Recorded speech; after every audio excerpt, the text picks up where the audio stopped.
They say love is blind, but revenge has perfect vision. For 25 years, I believed I had the perfect marriage. A beautiful wife, a successful career, a daughter who made us proud. The American dream personified. Then came that rainy Tuesday afternoon when I decided to surprise Sarah by coming home early. I wasn't supposed to be there. I wasn't supposed to see them. But sometimes fate has a twisted sense of humor, and now I sit at my kitchen table, watching my wife walk in with another man. What she doesn't know is that this moment isn't a surprise to me at all. It's the beginning of a plan that's been weeks in the making. Sarah thinks she's in control, that her perfect little affair is still a secret. She has no idea that in the next few hours, every carefully constructed lie she's built will come crashing down. Sometimes the most satisfying revenge isn't about causing pain. It's about revealing truth. Looking back now, I should have seen the signs. They say hindsight is 20/20, and man, isn't that the truth? I'm David Mitchell, and this is the story of how my picture-perfect life in suburban Boston turned into something straight out of a drama series. But let me tell you this. Sometimes the most painful lessons lead to the most satisfying conclusions. I guess I was too busy being the perfect husband to notice when Sarah started changing. 25 years of marriage, a beautiful house in Brookline, and our daughter Emma graduating from medical school. We were living the American dream. At least that's what I thought. Sarah and I met at Boston University's alumni gathering. I was already establishing myself in the investment world, while she was making waves in corporate law. Her ambition and intelligence caught my attention immediately, and within a year, we were married.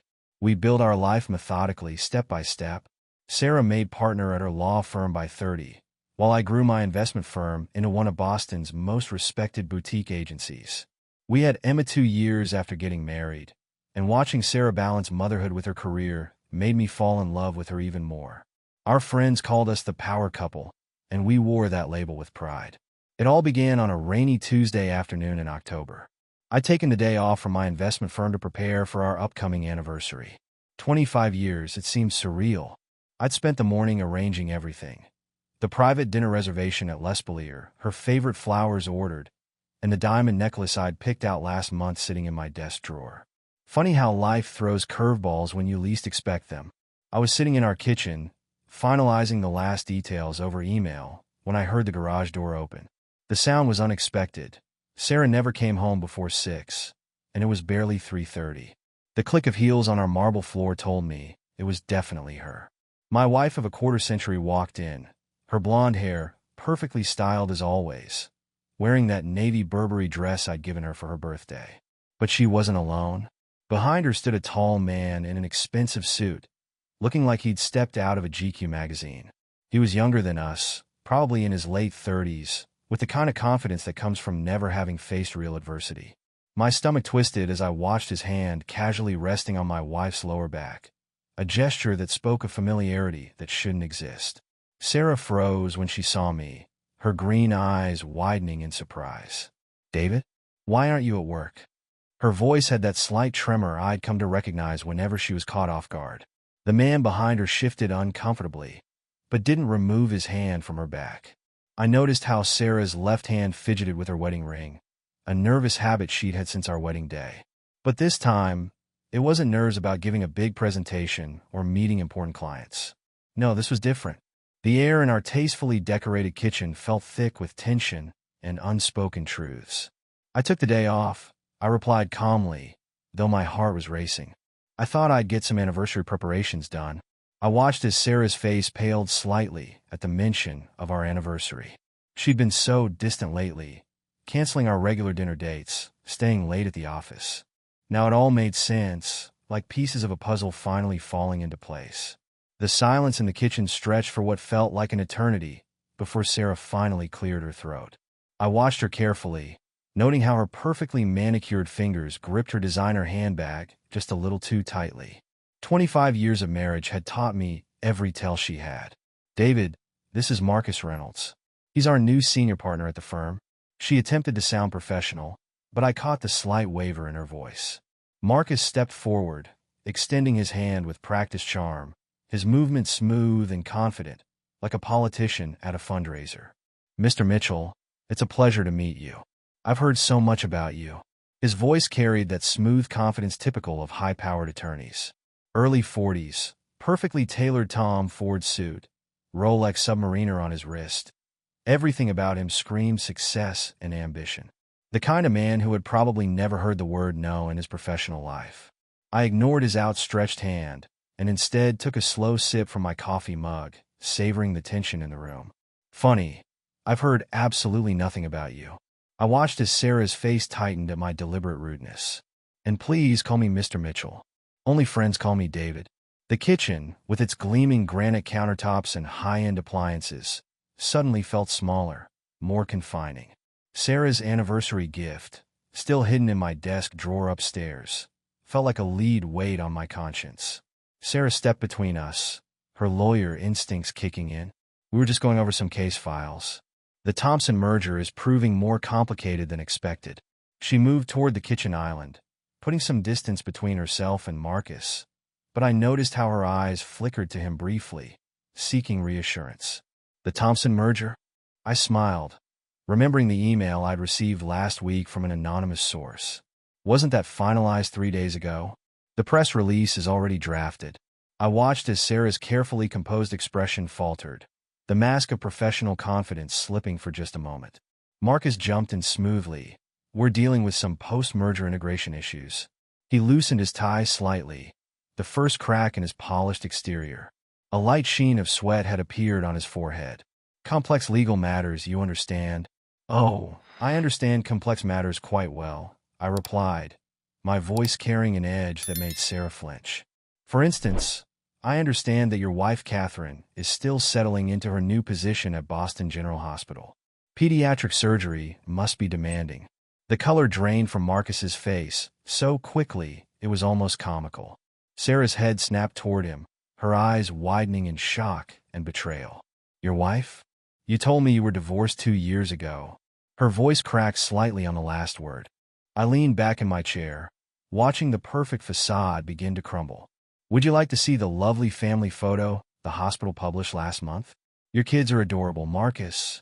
The twins must be what, 7 now? I pulled out my phone. The article about Catherine's groundbreaking pediatric surgical technique was fascinating. You must be very proud. Sarah's face had gone through a rainbow of emotions: shock, betrayal, anger, and finally, something that looked like fear. She knew me well enough to realize that this was just the beginning. Marcus recovered his composure quickly, though his hands betrayed him as they fidgeted with his tie. Mr. Mitchell, I think there's been a misunderstanding. He shot a quick glance at Sarah, who had sunk into one of our kitchen chairs, her face ashen. A misunderstanding? I pulled out my phone, opening my email. Like the misunderstanding about your lunch meetings at the Four Seasons? Or perhaps the misunderstanding about your weekend business trip to Martha's Vineyard last month. I watched as Sarah's hands began to shake. You've been following me? Sarah's voice was barely above a whisper. The confident lawyer facade had crumbled completely now. Following you? No, darling, I didn't need to. I turned my phone screen toward them, showing a series of time-stamped photographs. The anonymous email I received 2 weeks ago was quite comprehensive. Marcus straightened his tie, lawyer mode engaged. Mr. Mitchell, whatever you think you know dash. I know that you've been sleeping with my wife for the past 3 months. I cut him off coldly. I know about the hotel receipts, the late-night meetings, and the burner phone Sarah bought. I turned to my wife. Really, Sarah? A burner phone? Sarah stood up suddenly, anger replacing shock. You had no right to investigate me like this. What about trust? I laughed, but there was no humor in it. Trust? Interesting word coming from someone sharing our private life with this man. I gestured at Marcus. Did you think about trust when you were in his bed? It's not like that, Sarah protested weakly. Marcus and we connected on a different level.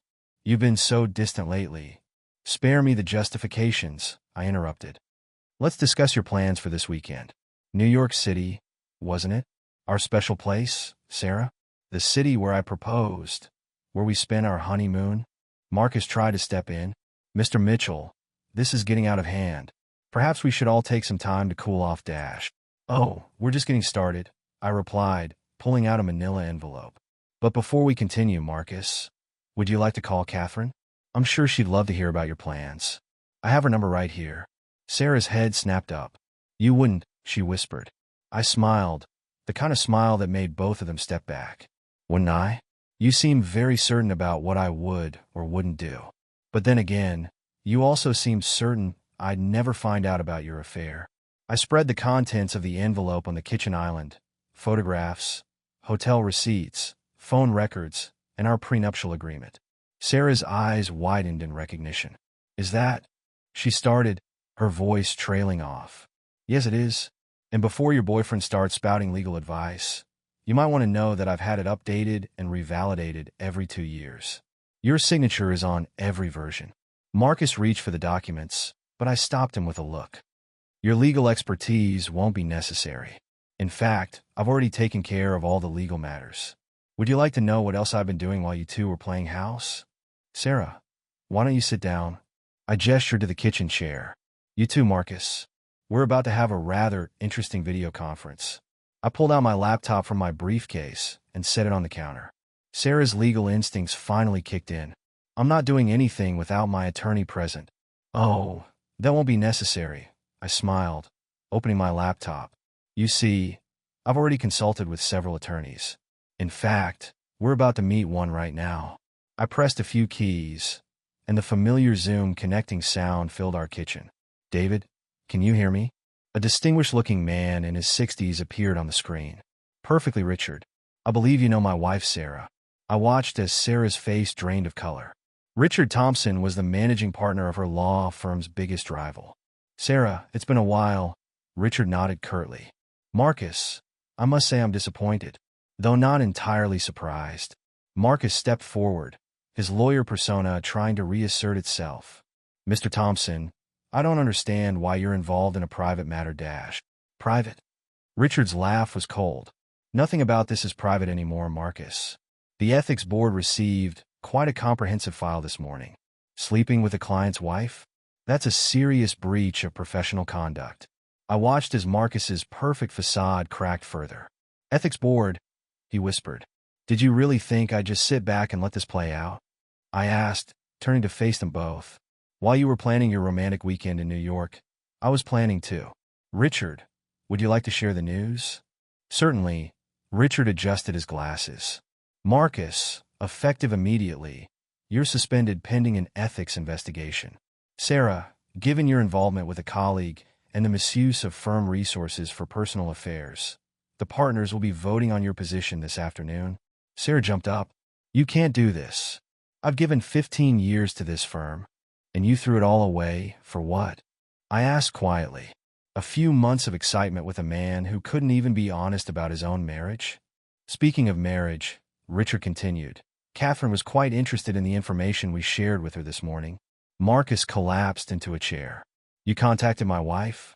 Oh, that's just the beginning, I smiled, pulling out another folder. Would you like to know what else I have planned? Or should we wait for our next video call? Through the screen, Richard cleared his throat. David, my next appointment is ready. Shall we proceed with the other matters we discussed? Yes, please set everything in motion, I replied, watching Sarah and Marcus exchange panicked glances. I believe we're about to have a very enlightening afternoon. The look of defeat on their faces was just the beginning. After spending weeks meticulously planning every detail, watching my wife and her lover squirm under the weight of their exposed lies felt like the first taste of justice. As Richard's image disappeared from the screen, I opened another window. Now let's talk about the Thompson merger documents you've been sharing, Marcus. The SEC finds them quite interesting. As Marcus and Sarah absorbed the impact of the first video call, I was already setting up the next one. The familiar Zoom ringtone filled the kitchen again, this time displaying the face of Gerald Parker, president of the Boston Bar Association. Ah, David, Gerald nodded gravely. I see they're both with you. Excellent. His presence made Sarah grip the edge of the counter, her knuckles turning white. Gerald, I smiled. Thank you for making time for us today. I believe you've reviewed the documentation I sent. Indeed, Gerald shuffled some papers on his desk. Marcus, the ethics violations alone are staggering. Sleeping with a client's spouse, using firm resources to facilitate the affair, falsifying billing records to cover your tracks. Marcus stood up straighter, attempting to salvage what was left of his career. Sir, I can explain dash. Save it for your disciplinary hearing. Gerald cut him off. The evidence is quite comprehensive. David has provided us with hotel receipts, phone records, and some rather explicit emails between you and Sarah discussing how to hide your activities. Sarah's head snapped up. What emails? Her voice was barely a whisper. I turned to her, my smile cold. Did you really think that burner phone was secure? Amateur hackers can crack those in minutes. A professional team takes even less time. You hired hackers? Sarah's legal mind finally engaging. That's illegal dash. No more illegal than using firm resources to conduct your affair, Gerald interrupted. Sarah, as a senior partner, you should have known better. The firm's reputation is now at risk. I watched as my wife's professional life began to crumble before her eyes. 25 years of marriage, and I'd never seen her look so defeated. But I wasn't done yet. Gerald, I continued, please tell them about the Bar Association's emergency meeting scheduled for tomorrow. Yes, Gerald cleared his throat. Given the severity of the ethical violations and the potential damage to multiple firms' reputations, we're convening a special ethics committee. Both of your licenses to practice law could be suspended pending a full investigation. Marcus collapsed back into his chair. This can't be happening, he muttered. Oh, but it is, I said, pulling out another folder. And we're just getting started. Our next call should be particularly interesting. The SEC has some questions about those merger documents you've been mishandling.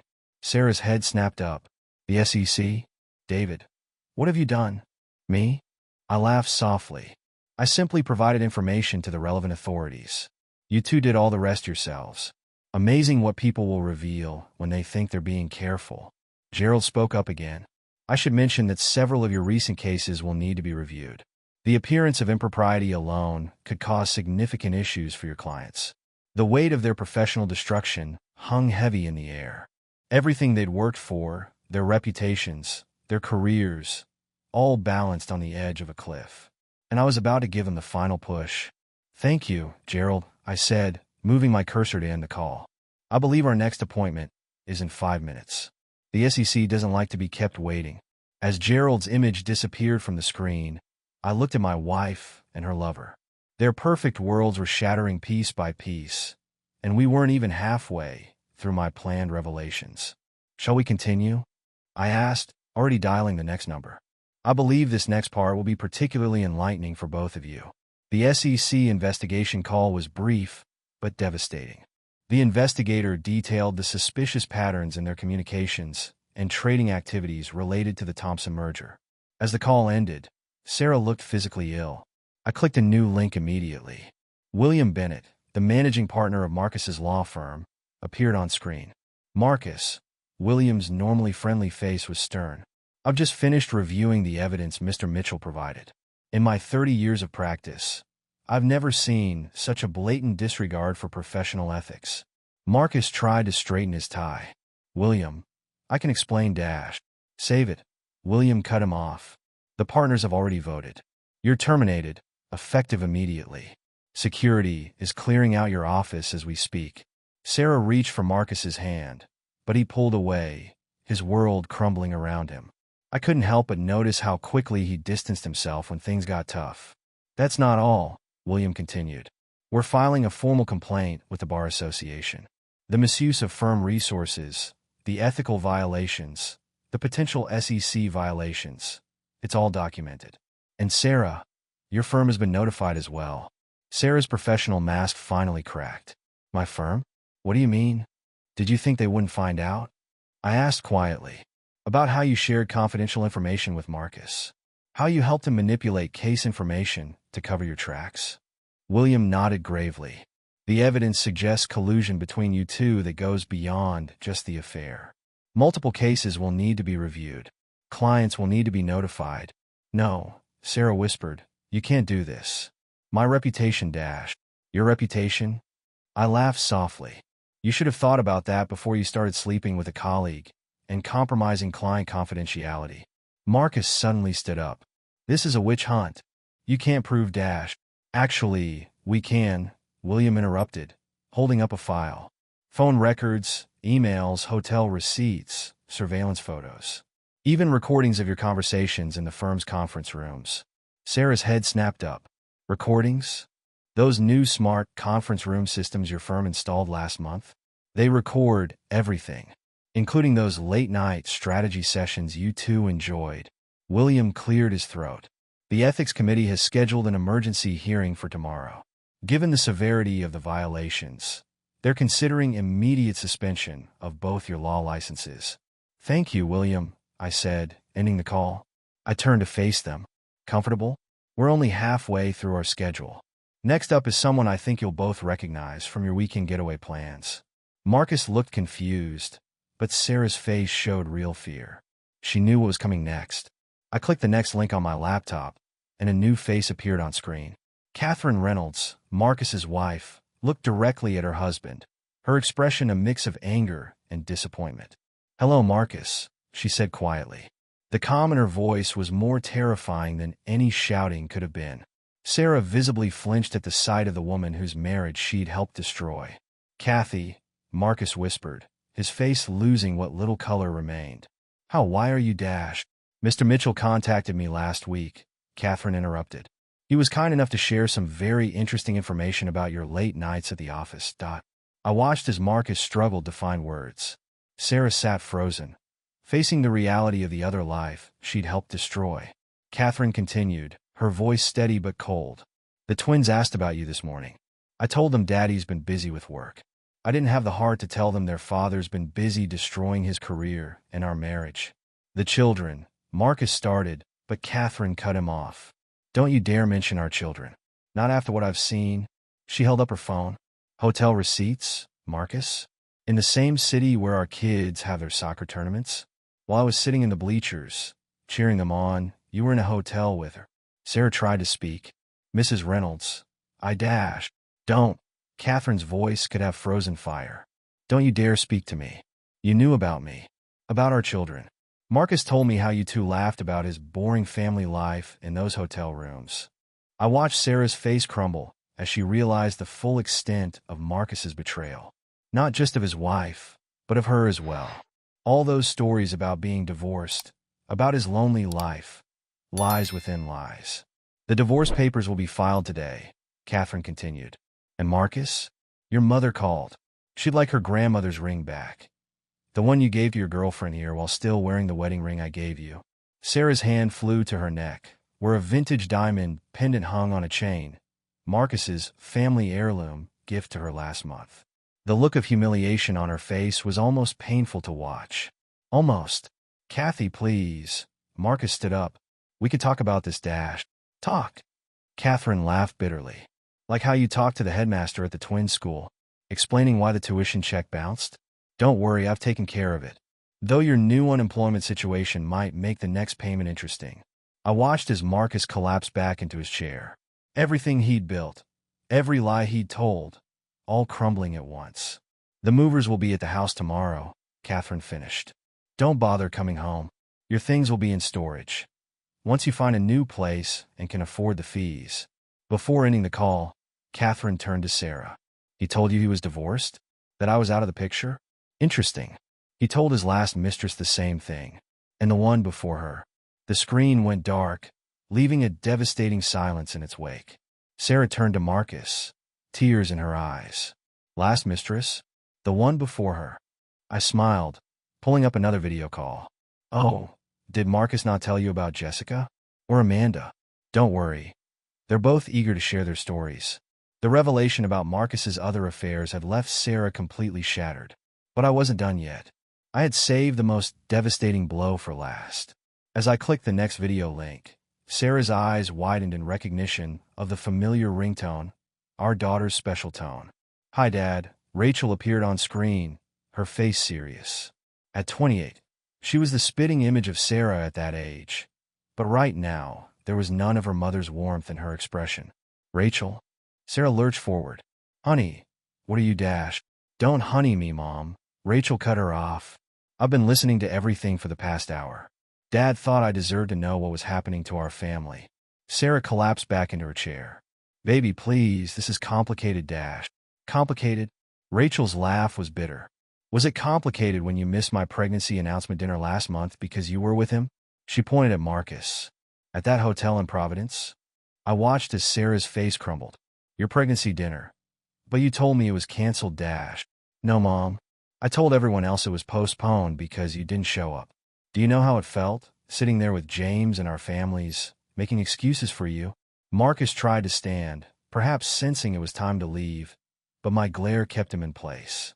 This was part of his punishment too, watching the destruction he'd helped cause. Rachel, sweetheart, Sarah's voice was pleading. You're going to be a mother soon. You must understand that sometimes things happen dash. Don't you dare. Rachel's voice shook with anger. Don't you dare use my baby to justify your choices. You know what's really complicated, Mom? Explaining to my child why Grandma destroyed our family. Why she chose some random man over a 25-year marriage. Sarah was openly crying now. Please, Rachel, we can work through this dash. Like you worked through your marriage vows? Rachel asked coldly. You know what's funny? Last week I was telling James how excited I was for you and Dad to be grandparents. How you'd be such amazing role models for my child. I watched as each word hit Sarah like a physical blow. This was the price of betrayal. Not just a marriage destroyed, but a family torn apart. I've already talked to the baby shower planner, Rachel continued. We've changed the venue and the guest list. Don't bother asking for the new details. Sarah's head snapped up. You're uninviting me from your baby's shower? I'm uninviting you from my life, Mom. At least until I can look at you without feeling disgusted. My child deserves better than a grandmother who throws away her family for a cheap affair. The silence that followed was deafening. Marcus sat staring at his hands, perhaps finally understanding the ripple effect of their actions. Sarah had lost not just her marriage and career, but her daughter and future grandchild as well. After Rachel's call ended, the kitchen fell into a heavy silence. Sarah sat there, tears streaming down her face, while Marcus stared blankly at the wall. Their perfect little affair had crumbled into dust, taking everything else with it. Well, I said, standing up and straightening my jacket, I think we're done here. Marcus, you have 48 hours to leave the state. I've made it clear to certain people that your continued presence here would be unfortunate. Marcus looked up, attempting to summon some of his lawyer bravado. Are you threatening me? Not at all. I smiled coldly. I'm simply informing you of a deadline. What happens if you miss it isn't a threat. It's a promise. Sarah finally found her voice. David, please. We can work through this. 25 years of marriage dash are over. I cut her off. The divorce papers have already been filed. Your copy is in that envelope on the counter. Don't bother trying to contest anything. The prenup is ironclad, and my lawyers have documented every aspect of your affair. But where am I supposed to go? Sarah's voice was small, lost. Well, not to New York this weekend. I laughed softly. Though I'm sure Marcus's wife would love to know which hotel you were planning to stay at. Marcus stood up abruptly. This is insane. You've destroyed both our careers. Our reputations dashed. No, I interrupted. You did that yourselves. I just made sure everyone found out about it. The truth has a way of doing that, destroying carefully built lies. I picked up my briefcase and headed toward the door. Sarah, you have until tomorrow evening to pack your things. After that, the locks will be changed, and security will be instructed not to let you in. Security, she whispered. Yes, the same company that's been documenting your affair for the past month. They're quite thorough. I turned to Marcus. 48 hours, remember? I'd start packing if I were you. Sarah stood up shakily. Our daughter, please, let me talk to Rachel. I need to explain dash. Explain what? I asked quietly. How you missed her pregnancy announcement because you were in a hotel with him. How you were planning to miss her baby shower for another romantic weekend. Some things can't be explained away, Sarah. I opened the front door and paused. One more thing. I've canceled all your credit cards and frozen the joint accounts. The prenup allows me to do that. By the way, you might want to start looking for a place to stay. Though with your career in shambles, affording even a decent apartment might be challenging. Marcus moved toward Sarah, perhaps to comfort her, but stopped when I turned back. Oh, and Marcus? Catherine said something about wanting her grandmother's ring back. The one you gave to Sarah while telling her it was a family heirloom. 2 months have passed since that afternoon in my kitchen. Life has a way of moving forward, even when you think it might stop. I've learned that betrayal doesn't just end a relationship. It transforms everyone involved. Sarah moved to Albany, taking a junior position at a small law firm, the only place that would hire her after the ethics board suspended her license for 6 months. Our divorce was finalized last week. The prenup worked exactly as intended. She left with barely enough to rent a small apartment. Marcus didn't make the 48-hour deadline. He tried calling Catherine, begging for another chance, but she'd already filed for divorce. The ethics violation destroyed his career in Boston. Last I heard, he was working as a paralegal in Michigan, the only state where he could find work. The irony of their affair wasn't lost on anyone. They'd risked everything: careers, family, reputation, for what they thought was love, only to end up unable to even look at each other. When their worlds crumbled, they turned on each other like strangers. Rachel's baby shower was last weekend. The celebration was bittersweet. The empty chair where Sarah should have sat was a constant reminder of what had been lost.